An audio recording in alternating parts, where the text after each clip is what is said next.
O milagre que mudou a vida de Sandra, quando a fé venceu o medo. Sandra Oliveira tinha 28 anos e uma vida que, aos olhos de muitos, parecia estável. Era professora de uma escola pública em São Paulo, morava com o marido, Ricardo, em um apartamento simples na Zona Leste, e sonhava em ter um filho. Mas por trás do sorriso forçado e das aulas bem preparadas, ela carregava um segredo que a consumia. Há 3 anos, sofria de crises de pânico tão intensas que a deixavam paralisada. Os ataques vinham sem aviso, muitas vezes à noite, com calafrios, falta de ar e uma sensação de que ia morrer. Médicos receitaram ansiolíticos, mas os remédios só mascaravam o problema. O pior era a vergonha. Ninguém entende, acham que é frescura, desabafava com Ricardo, que, embora preocupado, não sabia como ajudá-la. Até que, numa tarde de quarta-feira, tudo piorou. Sandra estava na sala de aula quando sentiu o corpo tremer incontrolavelmente. As crianças notaram, e uma aluna perguntou: "Professora, por que a senhora está assim? Parece que está com medo de alguma coisa." Aquela pergunta inocente foi como uma facada. Ela pediu licença, correu para o banheiro e chorou. "Deus, eu não aguento mais", sussurrou entre lágrimas. Foi então que lembrou de um cartaz que vira no ponto de ônibus: "Você está passando por uma batalha? Venha à Igreja Universal. Deus tem a solução." O endereço ficava a 2 quadras dali. Com as mãos ainda trêmulas, Sandra entrou na igreja naquela mesma noite. O culto já havia começado, e o som dos hinos a envolveu. "Jesus é a resposta", cantavam os fiéis. Ela se sentou no fundo, observando tudo, as pessoas orando com as mãos levantadas, o pastor no altar falando sobre libertação, os obreiros passando entre as cadeiras com um frasco de óleo. "Aqui tem unção para quebrar toda maldição", declarou o pastor, e algo dentro dela estremeceu. Não era medo, era esperança. Um obreiro se aproximou: "Irmã, tudo bem? Você parece abalada." Sandra, sem jeito, contou um pouco do que passava. "Isso não é doença, é obra do inimigo." "Mas Jesus já venceu", disse o homem, colocando a mão em seu ombro. "Venha para a frente. Hoje você vai ser livre." Tremendo, ela obedeceu.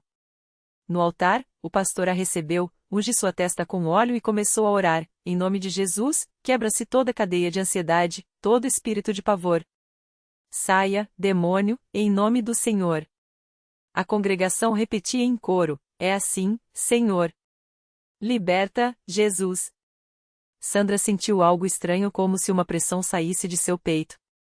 As lágrimas escorriam, mas desta vez eram diferentes: alívio. O pastor então a encaminhou para a corrente de oração das terças-feiras, um momento poderoso de intercessão. "Você precisa persistir. A fé sem obras é morta", explicou. Sandra começou a frequentar os cultos, participar das campanhas, como a campanha dos 7 pães e peixes, onde ela doou o que podia, mesmo com o orçamento apertado, e jejuar nas sextas-feiras. "Se Deus é por nós, quem será contra nós?", repetia para si mesma, como um mantra. Mas a prova maior veio no culto da Fogueira Santa. Era uma noite de sexta, e o templo estava lotado. O pastor falava sobre a autoridade espiritual: "O diabo foge quando o servo de Deus assume sua posição." Sandra, com o coração acelerado, subiu ao altar novamente. Desta vez, o pastor a orientou a decretar sua cura: "Diga, em nome de Jesus, eu determino que esses ataques acabem." Ela obedeceu, com voz firme, apesar do medo. De repente, sentiu um calor intenso percorrer seu corpo como se uma chama a envolvesse. "É o Espírito Santo", gritou alguém ao lado. Sandra caiu de joelhos, chorando, enquanto o pastor declarava: "Hoje, o inferno perdeu uma batalha."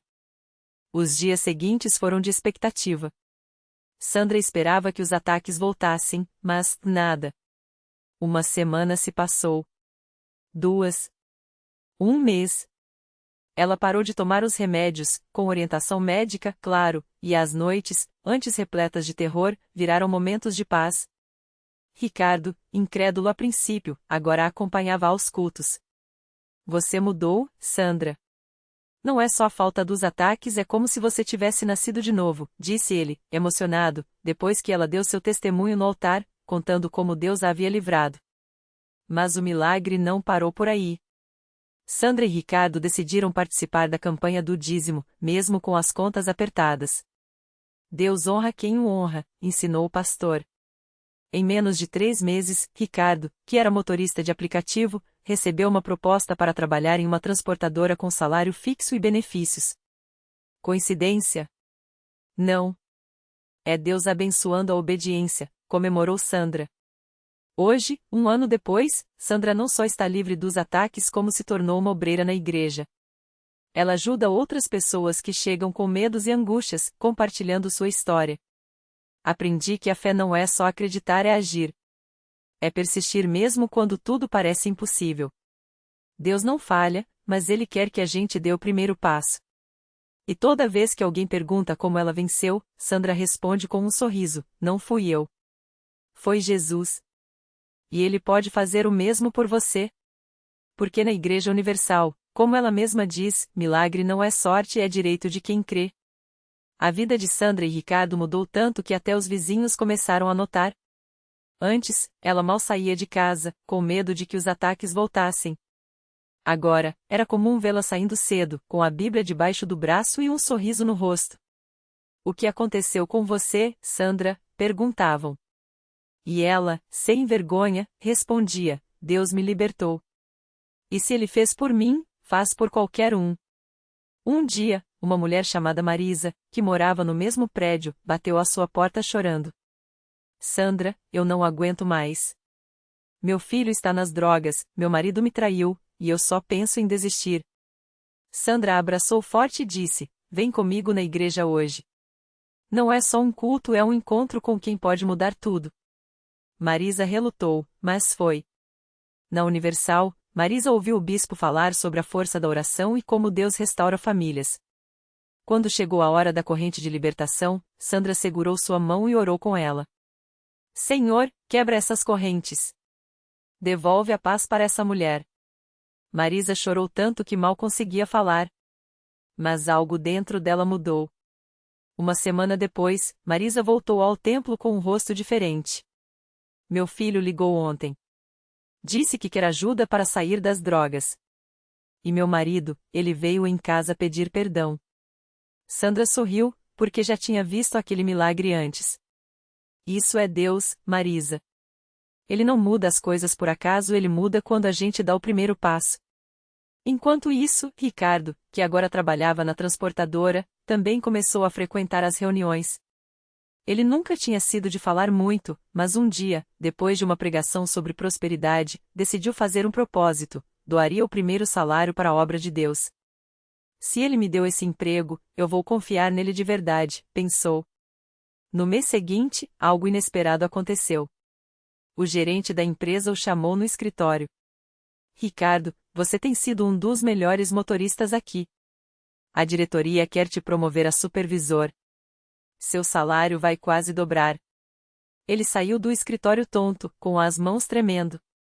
Na mesma noite, foi correndo contar para Sandra. É verdade, amor. Deus não é mentiroso. Agora, o casal não só testemunhava os milagres, como vivia eles todos os dias. Sandra, como obreira, via pessoas sendo libertas de depressão, vícios e até doenças. Ricardo, que antes mal falava de Deus, agora orava com os colegas de trabalho e levava vários para a igreja. Antes, eu achava que milagre era coisa de filme. Hoje, eu sei, é real, e é para quem crê de verdade. E toda vez que alguém duvida, Sandra conta sua história outra vez, com os olhos brilhando: eu já estive no fundo do poço. Mas Deus me tirou de lá. E se Ele fez por mim, que não valia nada, imagine o que pode fazer por você. Porque na Universal, como ela sempre diz, Deus não escolhe os capacitados, Ele capacita os escolhidos. E você pode ser o próximo. Um dia, enquanto Sandra e Ricardo ajudavam na recepção da igreja, chegou uma mulher chamada Marisa. Ela estava com o rosto marcado pelas lágrimas, as mãos trêmulas e uma expressão de desespero. Ao vê-la, Sandra sentiu o coração apertar, aquele olhar era o mesmo que ela tinha anos atrás. Irmã, o que está acontecendo? Sandra perguntou, colocando a mão no ombro dela com carinho. Marisa engoliu o choro e balbuciou. Eu não aguento mais. Meu filho de 15 anos está no mundo das drogas. Já tentei de tudo, clínicas, médicos, até ameaças. Nada adianta. Ontem, ele me disse que prefere morrer do que parar. Eu não sei mais o que fazer. Ricardo, que ouvia tudo, sentiu uma dor no peito. Ele se lembrou dos dias em que bebia até não aguentar mais, quando achava que não tinha saída. Mas agora, ele sabia que tinha uma resposta. Marisa, eu já estive no lugar do seu filho, ele disse, firme. E se Deus me tirou daquele buraco, ele pode tirar ele também. Mas você precisa crer de verdade. Sandra pegou as mãos da mulher e olhou nos seus olhos. Hoje é o dia da vitória do seu filho. Vamos orar agora mesmo, com fé. Não é religião, não é teoria, é poder real. Você está disposta a lutar na fé? Marisa, ainda incrédula, mas sem mais forças para duvidar, assentiu. Eles entraram na sala de oração, e Sandra, com a autoridade de quem já havia visto Deus agir, começou a clamar. Senhor, o Senhor conhece a dor dessa mãe. O inimigo quis roubar o futuro desse jovem, mas o Senhor é maior. Quebra as correntes, Deus. Tira ele desse vício como o Senhor tirou o Ricardo, como tirou a mim. Em nome de Jesus, eu determino, ele está livre. Marisa chorava, mas desta vez eram lágrimas de esperança. Quando saíram da sala, Sandra lhe deu um abraço apertado. Agora, você não pode fraquejar. Todo dia, você vai declarar, meu filho é livre em nome de Jesus. E vai trazer ele aqui. Deus já começou a obra, e ele vai completar. Marisa saiu da igreja com uma paz que não sentia há anos. E, como Sandra havia dito, ela não desistiu. Todos os dias, mesmo quando o filho a xingava ou sumia de casa, ela declarava a palavra de fé. Até que, 3 semanas depois, algo inesperado aconteceu. Era uma tarde de sábado quando o jovem, visivelmente abalado, apareceu na porta da Universal. Ele não queria entrar, mas algo o puxava para dentro. Quando viu a mãe ali, de joelhos no altar, orando por ele, algo dentro dele quebrou. Ele se jogou no chão e começou a chorar. Eu não aguento mais essa vida. Me ajuda, mãe. Eu quero mudar. Naquele momento, os obreiros se aproximaram, impuseram as mãos sobre ele e oraram com autoridade. O jovem sentiu como se um peso enorme saísse das suas costas. Quando se levantou, seus olhos estavam diferentes claros, como se tivesse acordado de um pesadelo longo. Marisa não conseguia acreditar. Seu filho, que há meses não sorria, agora abraçava ela com força e dizia: Mãe, eu sinto que nasci de novo. Não quero mais aquilo. Deus me tocou. Nos meses seguintes, o jovem se batizou nas águas e começou a servir na igreja. Ele mesmo passou a testemunhar para outros dependentes químicos, dizendo: Se Deus fez isso por mim, que já estava quase morto, Ele pode fazer por qualquer um. Basta crer. E assim, mais uma família foi restaurada. Mais um milagre foi escrito nas páginas da Universal, provando que, onde o homem diz é impossível, Deus diz, para mim, tudo é possível. Porque ali, entre aquelas paredes, não era só uma igreja, era um lugar onde o impossível se tornava real. Onde vidas quebradas eram reconstruídas. Onde, como Sandra sempre dizia, Deus não olha para o seu passado, mas para o seu coração. E quando você entrega tudo a Ele, os milagres acontecem. O tempo passou, e o que antes era um testemunho isolado se tornou um movimento dentro da igreja. O jovem, agora com o coração cheio de propósito, começou a liderar um grupo de apoio para dependentes químicos nos fundos do templo. Não era um trabalho fácil, havia noites em que ele chegava em casa exausto, com as mãos marcadas pelos abraços apertados daqueles que, como ele, buscavam uma última chance. Mas cada olhada nos olhos de quem recuperava a esperança valia a pena. Um dia, um rapaz chamado Lucas chegou arrastado pela mãe, os olhos vidrados, o corpo tremendo. Ele mal conseguia ficar em pé. A mãe, com lágrimas nos olhos, sussurrou para o jovem líder: Meu filho está se matando. Os médicos disseram que dessa vez ele não resiste. Só Deus pode salvá-lo. O jovem olhou para Lucas e viu seu próprio reflexo de alguns anos atrás. Não hesitou. Colocou a mão no ombro do rapaz e disse firme: Você não vai morrer hoje. Deus tem um plano para você. Naquele mesmo culto, enquanto o pastor orava, Lucas caiu no chão, convulsionando. O desespero tomou conta dos presentes, mas o jovem se ajoelhou ao lado dele e começou a clamar: Senhor, como o Senhor me libertou, liberte este irmão. Quebra essas correntes, em nome de Jesus. De repente, Lucas parou de tremer. Os olhos, antes vazios, se encheram de lágrimas. Ele se levantou sozinho, como se uma força invisível o sustentasse. A mãe gritou, abraçando-o, enquanto a igreja inteira explodia em louvor. Eu sinto algo saindo de mim. Lucas balbuciou, confuso, mas aliviado. Na semana seguinte, ele voltou.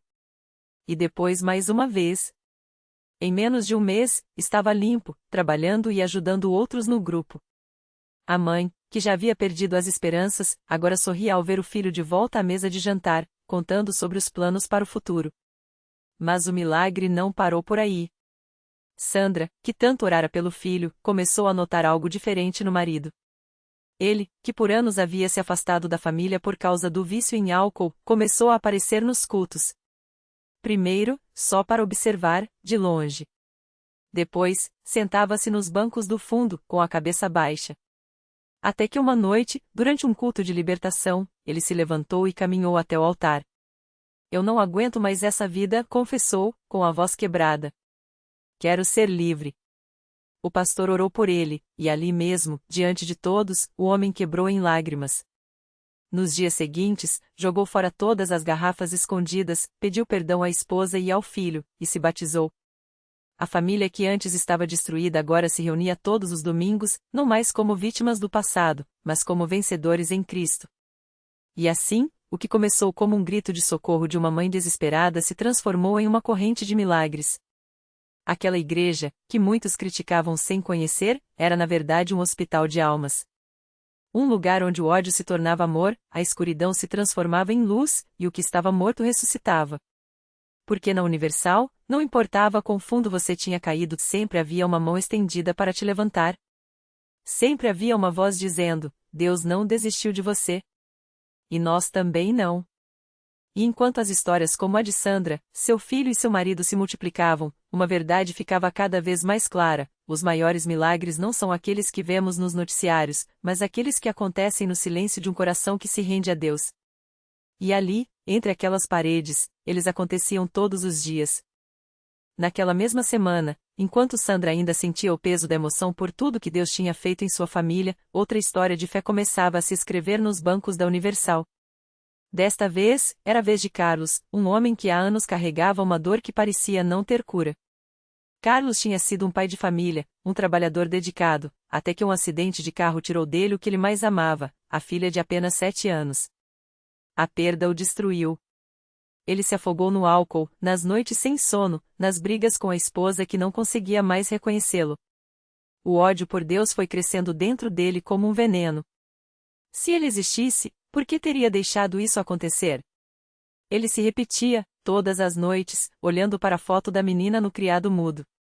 Até que uma tarde, já sem forças para continuar daquele jeito, ele entrou na Universal arrastado por um amigo que não desistia dele. Não foi por fé, foi por desespero. Mas ali, algo mudou. O pastor não lhe deu sermões vazios. Não lhe disse que tudo ia passar com palavras bonitas. Em vez disso, olhou nos seus olhos e disse: Deus não tirou sua filha de você. Ele a aguardou. E hoje, ele quer te dar uma nova chance de viver. Carlos sentiu algo estalar dentro dele. Não era consolo, era verdade.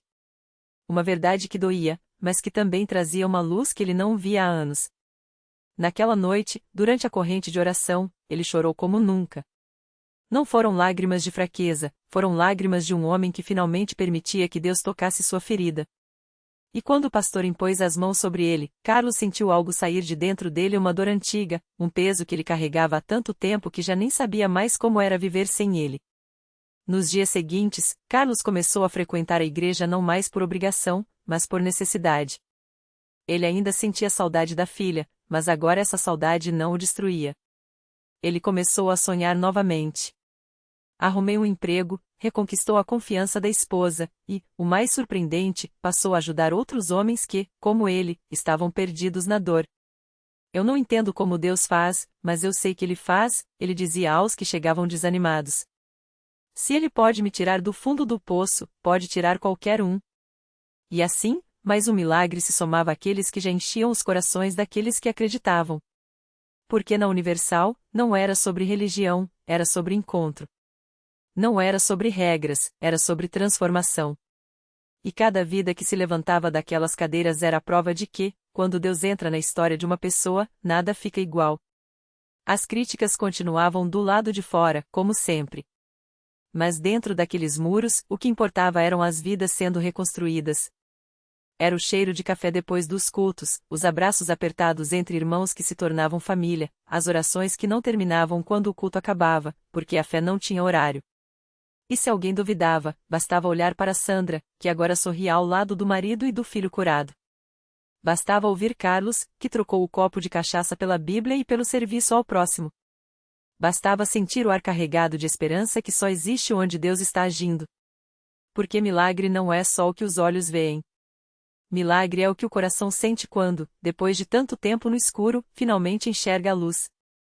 E ali, na Universal, essa luz nunca se apagava. E então, veio o milagre que ninguém esperava.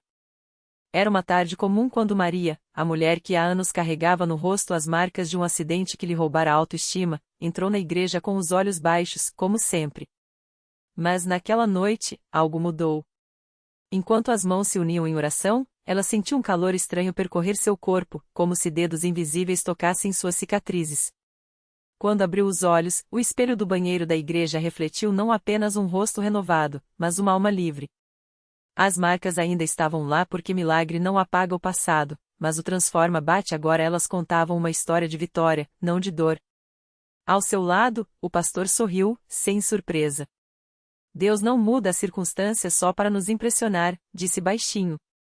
Ele as muda para nos lembrar que, mesmo quando tudo parece perdido, Ele está escrevendo uma história maior. E foi assim que, entre lágrimas e risos, aquela igreja se tornou mais do que um lugar, tornou-se um farol.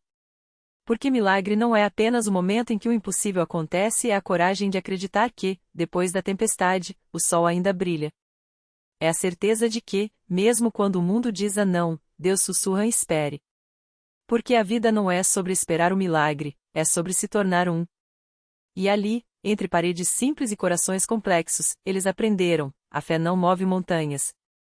Ela nos dá asas para voar sobre elas,